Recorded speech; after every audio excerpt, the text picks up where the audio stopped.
Hello and welcome. You're listening to the Healthy Moving Podcast, the show that empowers you to exercise less, but move more so you will feel better.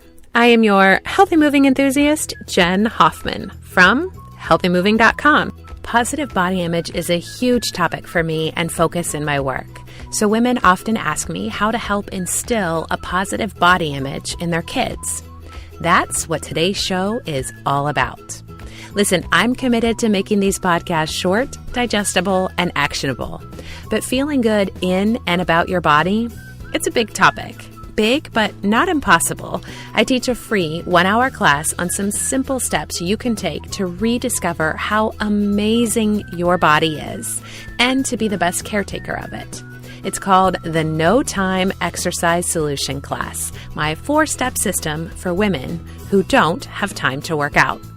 You can get yourself registered for an upcoming free live session at healthymoving.com/free class, or you can text the words no time, no spaces, just NOTIME to 33444. Okay, on to the show. Whether we're parents, grandparents, aunts or uncles, or just loving adults in the village of children, we all have a role to play in helping shape the way our kids see themselves. If we aren't intentional about this, society is going to assume that role for us. And I think we can all generally agree that this is not a job to leave up to pop culture. Let me just say from the start, I often see this conversation centered on girls, and I completely get why. The messaging coming at our daughters is pretty scary. But as a mom of 1 daughter and 2 sons, I don't underestimate my job in helping to shape the way all 3 of my children see not only their own body, but the human body in general. So I'm lovingly inviting you to try to have these discussions with all the kids in your life. If you've struggled with your own body image, this can be a super hard and uncomfortable thing to address with your kids. And boy, do our kids have a way of making us face all the hard stuff in ourselves, right? But in order to help them feel good about their bodies, we have to really love and appreciate our own bodies. So do that work. I promise it's worth it. And if you want resources from me to help out, you can check out episode 33 of the Healthy Moving Podcast and also that free class that I mentioned at the top of the show. Okay, so you're going to model positive body image, but it's also important to pay attention to how you talk to children about their bodies as well. And that's what we're focusing on today. Out of our own love and adoration, or maybe our hope that we can convince them, we often shower our kids with praise. You look beautiful. You're so pretty. You're so handsome. Sharon Holbrook wrote an article in the Washington Post that went viral a few years ago called "Little Girls Don't Need to Be Told They're Pretty." I'll put a link to it in the show notes. In it, she said, "The more I talk about beauty and looks, even in a positive way, the more I'm conveying the importance of those things. The more I compliment them for being pretty, the more they're going to crave hearing it. And I don't want to send a girl who needs to hear she's beautiful out into our culture, a culture that has such a narrow definition of that word, beautiful, and such a wide array of things to sell her so that she can attempt to meet that definition." I love what Holbrook's saying there. She clearly wants to protect and nurture her daughters. But here's the thing. I've been working with women on body image for nearly 15 years, and I'm convinced of one thing. The desire to feel beautiful, to feel good about your body, it's primal. I think we're wired with it. We can't talk our kids or ourselves out of wanting to feel good about our bodies. I know many of us have tried to stop saying things like, "You look so pretty," by replacing it with things like, "You're so strong," or "You're so smart." But I don't think these are that great either, at least not as our primary strategy for building self-confidence and respect and appreciation for others. When we tell our kids how smart and strong they are, what are we saying to them about others who may not be as strong or as smart, or even about weakness in general? See, I'm not just interested in raising kids who feel good about themselves. I want them to see beauty and strength in everyone around them as well. I want them to be body positive about everybody. And you know what else? I think allowing our weaknesses, our vulnerabilities to live out in the light, it's one of the most beautiful things. So I'm concerned that all the "you're so strong" messages are going to interfere with their ability to see beauty in weakness, in themselves or in others. Here's the thing. I think it's okay for us to express genuine compliments when they bubble up from within. I don't want you to feel like you can't speak to your kids about the things that you find wonderful about them. But we can't compliment our children into a positive body image. And I think that's what many of us who've suffered to see our own beauty often try to do. When we try to convince our kids that they're beautiful because we say they are, we teach them that someone else decides. We teach them to look outside of themselves to determine and assess their own beauty. And we communicate that it's okay for them to judge other people against their own definition of beauty. As adults looking to help the next generation of kids feel amazing in and about their bodies, we have to teach them to turn inside to discover their own beauty. We do this by helping them to shift from their head down to their gut. See, all the external messages about beauty, they live up in our minds, our thoughts, what we see on TV or in print, what that mean girl at school once said to us, or even compliments others have paid to us. Our kids' minds, their thoughts about beauty, are so easily manipulated by outsiders.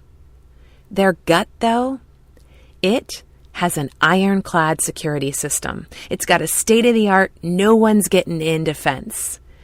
Their gut's definition of beauty always includes themselves.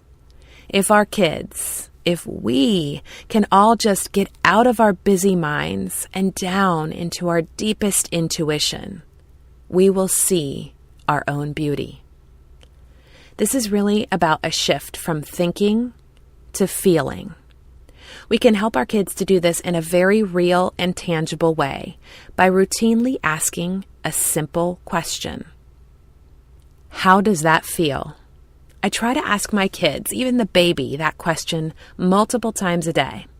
When my daughter does her own hair, I try to let the first words out of my mouth be, "You did it all by yourself. How does it feel?" Or my son gets dressed on his own. "Wow, you did it. How do you feel?" This question gets them out of their head and into their body. It helps them cultivate a strong sense of their own beauty and also teaches them compassion and resilience. I use it for mediating sibling arguments. How did that feel when your sister started crying after you knocked over her block tower? Or how did it feel when he took that from you? Or I use it for times like when my daughter, after lots of work and trial and error, goes all the way across the monkey bars. The first words out of my mouth, "How did it feel?" And listen, after she shares her own feelings about this accomplishment, I do share mine as well. I tell her how proud I am of her, that she kept trying when it wasn't easy, and that she worked hard to build up the strength to do it. I just want her to seek internal validation first. I even use this with the baby. I try to sportscast his feelings for him. You feel sad, you want mama to hold you. Friends, teaching our children to turn inward, it helps them to cultivate a strong sense of self, a confidence that empowers them to push back on any messages that contradict their own internal compass, an appreciation for real beauty, and an ability to see it in themselves and others. That is what we want to send them into the world with. I have a dear friend whose 8-year-old daughter has been getting teased at school. It's gotten to the point that that sweet girl told her mama she wants to get surgery to get rid of her belly. I'm choking back the tears now. My heart just breaks, and I know that as a mom, I want to use all the words to try to overpower the messages this girl is getting at school. You're strong, you're beautiful, you're perfect just as you are. All of those things are 100% true. But if I just say those, that keeps the battle raging in her head. Is what mom says about me true? Or are these other kids right? Instead, we want to help her quiet the conflict and feel a deep sense of her own beauty and worth. So here's what I would do. Get her in her body. Take her for a walk. Lay down on the grass under a starry sky and have her put her hands on that perfect belly of hers. Begin the conversation with something like, "Tell me about all the thoughts going through your mind right now." And when she begins to tell you what others have said about her body, help her turn inward. How do you feel about your body? Tell her that you believe that our bodies let us know if something's wrong, that our bodies send us signals all the time to let us know when it needs something, kind of like how our stomach growls when we're hungry, or how we get that uh-oh feeling in our belly when something isn't safe, or that really happy feeling when something is wonderful. Ask her about a time she heard a signal from her body and followed it. What happened? We have two jobs in this conversation. One is to ask questions that help them turn inward. And the second one is to listen. Friend, that listening part, it's critical. And it's hard, especially as our kids get older and they're processing negative social experiences. We have to work really hard to not project our own experiences, feelings, and thoughts onto them. They need a listening ear and a gentle invitation to shift from external messages to internal ones. This is a shift for most of us. I get that, and I still have to work hard to remember myself. But it's worth the effort, friends. Our kids need a strong sense of their own beauty and the ability to see it in others. And the words we choose, they have great power. How do you feel? Ask that question frequently. It's a game changer. Okay, friends, that's all for today. Don't forget, I'd love to have you join me for my free No Time Exercise Solution class. To get yourself registered, just text No Time to 33444 or head to healthymoving.com/free class. I'll also put a link over in the show notes for episode 38 at healthymovingpodcast.com. And you know what else is there? A sharing link. If you know someone who could use this message, send them the link. Let's free the next generation of kids from the body image struggles we've all experienced. If you like what you'd hear, be sure to head to healthymoving.com/iTunes and follow the steps to subscribe, rate, and review the show. I so appreciate your feedback, and it also helps others who are strolling through iTunes looking for a good podcast to accompany them on a walk. Thank you for doing that and for listening. Until next time, friends, keep moving.